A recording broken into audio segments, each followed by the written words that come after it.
Bonjour, Mardi Jester here, and welcome back to Fortnite Score War. Today we are going to be dishing out punishment and collecting some payment. So, without further ado, let us begin. As you can probably see, we start this episode off on a continuation of the last episode's last clip.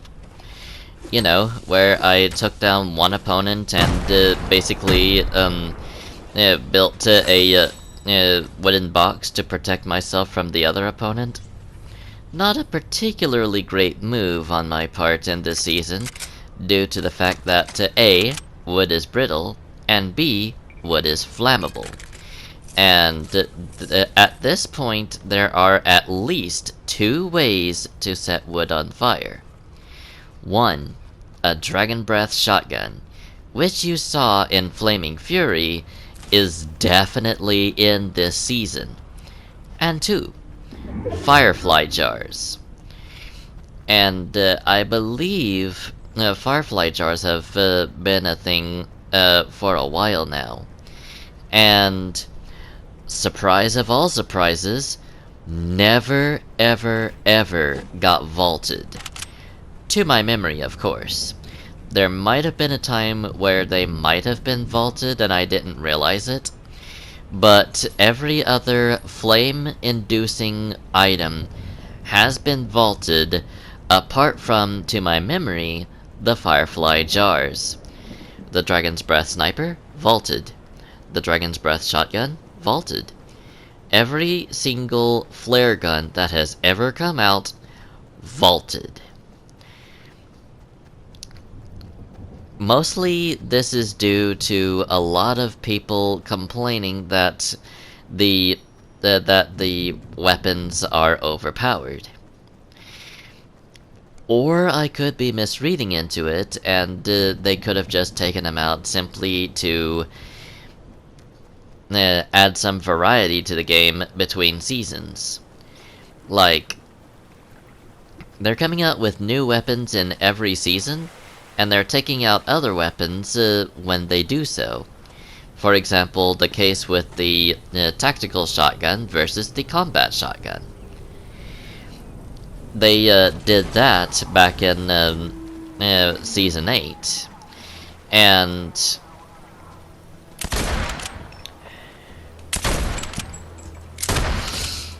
while the combat shotgun is the weakest of the shotguns, quite literally, I mean, it has nothing going for it that the auto shotgun has, which is a blitzing fast firing rate that more than makes up for its 40 base damage.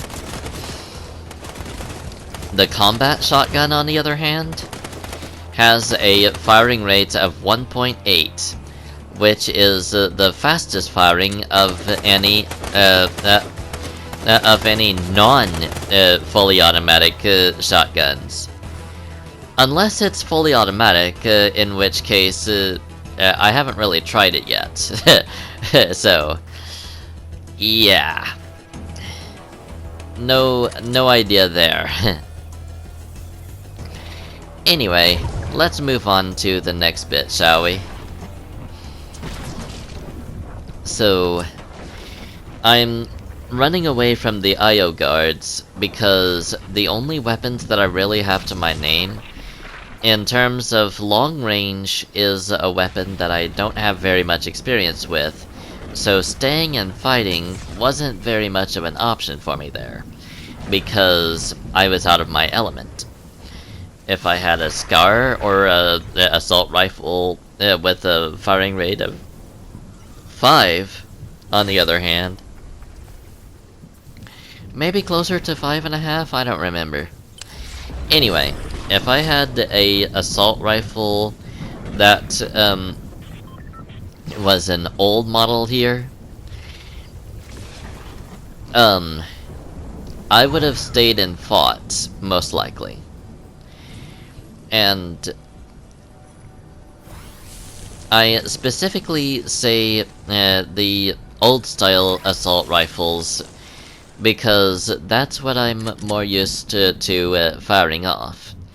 Um, there's a new model as of Chapter 4 coming out, and it's mostly the same. If there are any differences at all, they are very, very subtle. However, I know for a fact that the aesthetic design is different. So, obviously there is some form of difference between the two, whether it's simply aesthetic or if there is a functional difference as well. I have no idea. But the long story short is something is different.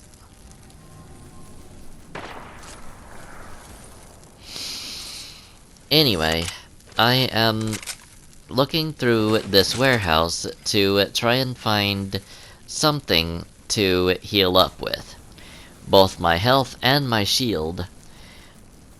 So, yeah, that's basically the taken care of. So, I move on into the eye, or I move on towards the eye. Then I get distracted by this guy, who I decide to go after. And you almost could say that that was my last mistake of the round. However,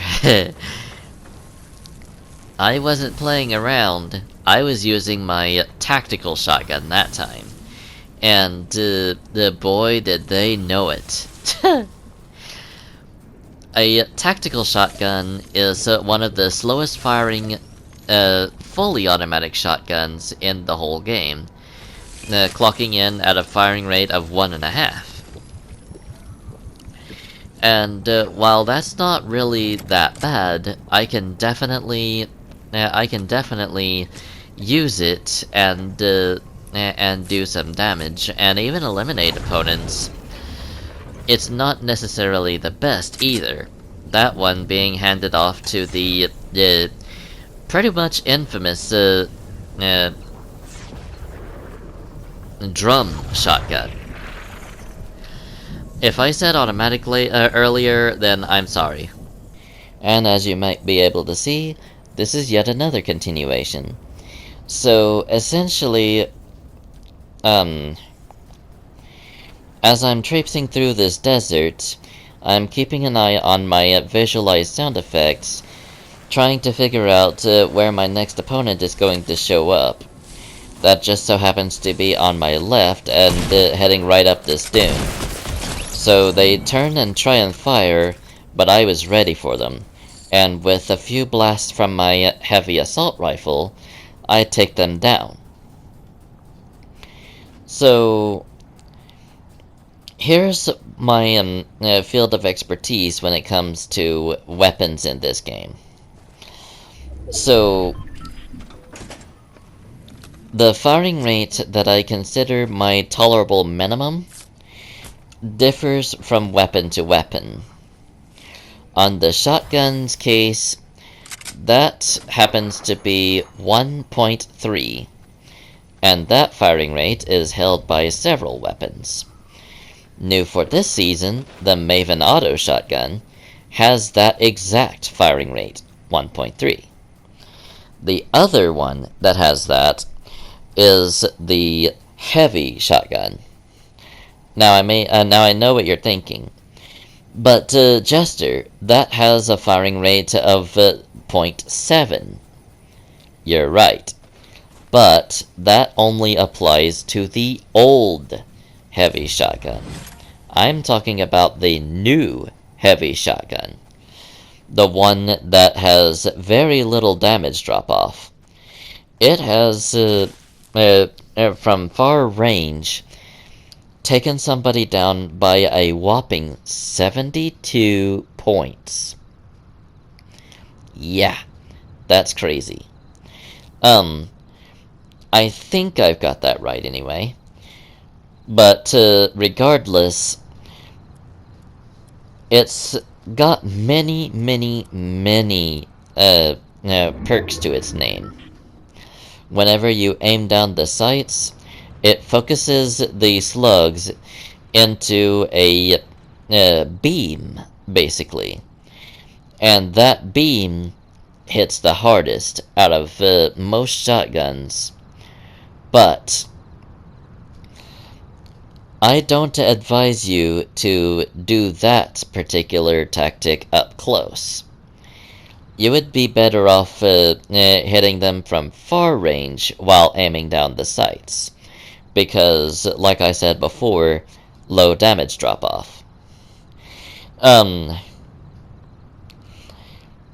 So, from 1.3 up, I generally like the shotguns. I even like the combat shotgun, because 60 is nothing to really sneeze at. Because you hit them 4 times, and they're donezo. That equates to 240 total damage. So, yeah. While most shotguns will take somebody down in like 2 hits, the combat does it in 4. But its firing rate of 1.8 is definitely a noteworthy note. A noteworthy perk. So, don't underestimate somebody with a combat shotgun simply because they don't do as much damage in 2 shots as the rest. Because if you play around too much with an opponent that has a combat shotgun, and that happens to be within 4 hits, if you play around with an opponent like that, you're through. So, I take that guy out with a heavy assault rifle, which happens to be one of the bearable minimums for an assault rifle, at a firing rate of 4. I think there's a decimal after the 4, but I know 4 for sure. The assault rifles are generally a fully automatic weapon, with the infantry rifle being an exception to the rule. Although then again, they might be being reclassified as a marksman rifle as of Chapter 3, because now we have things like a DMR and a Cobra DMR, which have just about the same stats, if you will, as an infantry rifle. So, I would say that an infantry rifle is going to be rebranded from assault rifle to marksman rifle. And if so, it would follow the same case as the hunting rifle for the snipers, in the case that it is a scopeless sniper, or a scopeless marksman rifle. So here, somebody hit me with a firefly jar to try and get me out of the builds, which they succeed in doing. But what they didn't know is that it was comparable to stirring up a hornet's nest. And as you may well know, you stir up a hornet's nest, and you have a pretty high chance of dying, just like that poor default did against me with my tactical shotgun. So, yeah. I fire a few rounds from my assault rifle against that guy, which attracts his opponent's attention, or our opponent's attention. Alrighty. From the way it looks, I just saved just before the round truly ended with my death. I mean, come on. You guys could probably tell that I was going to die there, right? Like, I was low health, and I had 2 people going after me instead of just 1. So, now we're on to a different round. This one being around 6 minutes and 50 seconds in length. So, what I do here is I am basically searching these hills for weapons. I managed to go into Hunter's Haven, and as you may well expect, since if any of you have played during that season, you'll probably know how crowded it was on any given round. But, yeah. It only takes one mistake to really get... Okay, so I searched ammo boxes, I searched the last ammo box that I needed, and completed that challenge. Why specifically Hunter's Haven, I have no idea, but we'll roll with it. So you never know, it might have been the challenge, who knows. Either way though, we go on ahead and search some chests here to try and further better my chances against my opponents. And here we have probably my least favorite shotgun as of that season.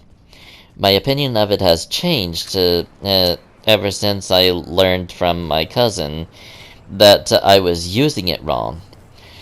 Like, the charge didn't really do anything in terms of damage. It only really affected the range of the weapon. So, if you just press and release right then and there, it may actually have a much higher firing rate than I gave it credit for. And as such, it has gone up over over the shotgun that still draws much ire from me to this day, the Dragon's Breath shotgun. You will never really see me use it in combat nowadays. That was me back then trying to test it out and using it to sometimes for its actual purpose that I will intend it for. And that is to say, burning wooden builds. Because that's really all it got going for it. Everything else is just a big old waste of time. It fires all 4 shells out of its chamber at once. So the firing rate gives way to the magazine size and reload time. I take that guy out in the basement here and pass right over a tactical shotgun. I'm not entirely sure why at the moment, because because the window that I'm viewing this on is really tiny. But suffice it to say, I pass that over, and I essentially just... well... I'm just confused as to why. Because the only shotgun that I actually have is the charged shotgun. I don't know why I'm using it, but after the season ended, I practically vowed up until recently to never do so again. Then my cousin come along and told me that that it didn't need to be fully charged in order to do as much damage as it can. And he basically demonstrated that point when he just did a tap. He basically just tapped and did it, I think. Maybe he didn't. Maybe he didn't really demonstrate it. He just simply told me, and I tried it out from there, and learned it that way. I don't remember, but from that point onwards, I gained a newfound respect for the shotgun that I did not have coming off of this season. So, essentially what this boils down to is I hated it before, I can tolerate it now. So, now I'm simply looking through after having killed that guy in the IO base. And then I go ahead and eat these apples, and that'll be the end of this round pretty shortly. And now, as you can probably tell, I took so long saving the clip that I actually buried myself in sand and started to sand tunnel. Then I hit the edge of the cliff, and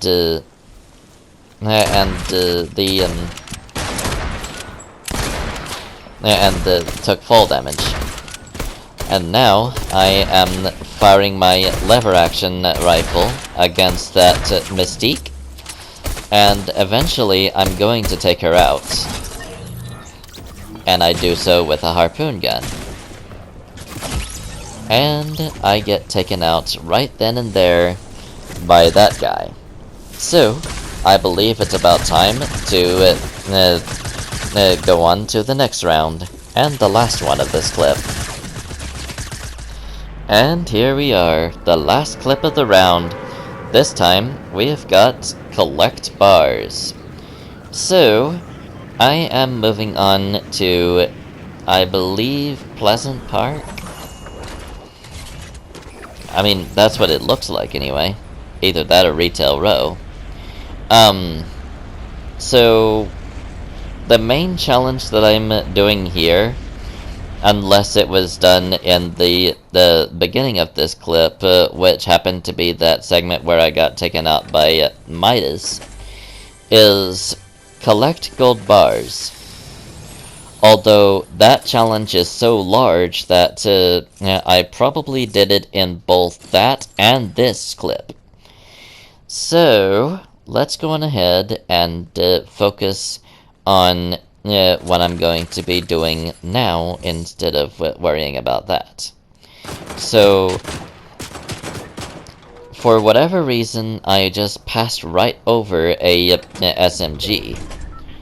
I'm not sure if there was something that I was doing specifically, but I pick up a harpoon gun and rush this guy, and I take him out with the harpoon gun after having blocked his shots with a build. So, that's pretty cool. Anyway, I head on in here and start looking around for weapons that I can use to better my chances, grabbing that tactical shotgun in the meantime. I replace my heavy assault rifle with the normal assault rifle, due to the fact that I have far more experience with the latter. That is to say, I killed more people with the one that had the higher firing rate. And I know that firing rate only takes you so far. That was made painfully obvious when it comes to the tactical assault rifle. It has a firing rate of 7, but it doesn't really hold a candle to the scar, especially when that's exactly what your opponent would be using against you. So, yeah. That kind of, Okay. Yeah, I just got snuck up on there. And that seems to be about it for this episode. Join me in the next one when I collect gold bars, earn weapon specialist accolades, visit the Razor Quest, and distance traveled swimming. In the meantime, though, thank you so much for watching. I hope you enjoyed, and I will see you all next time. Until then, au revoir, mes amis.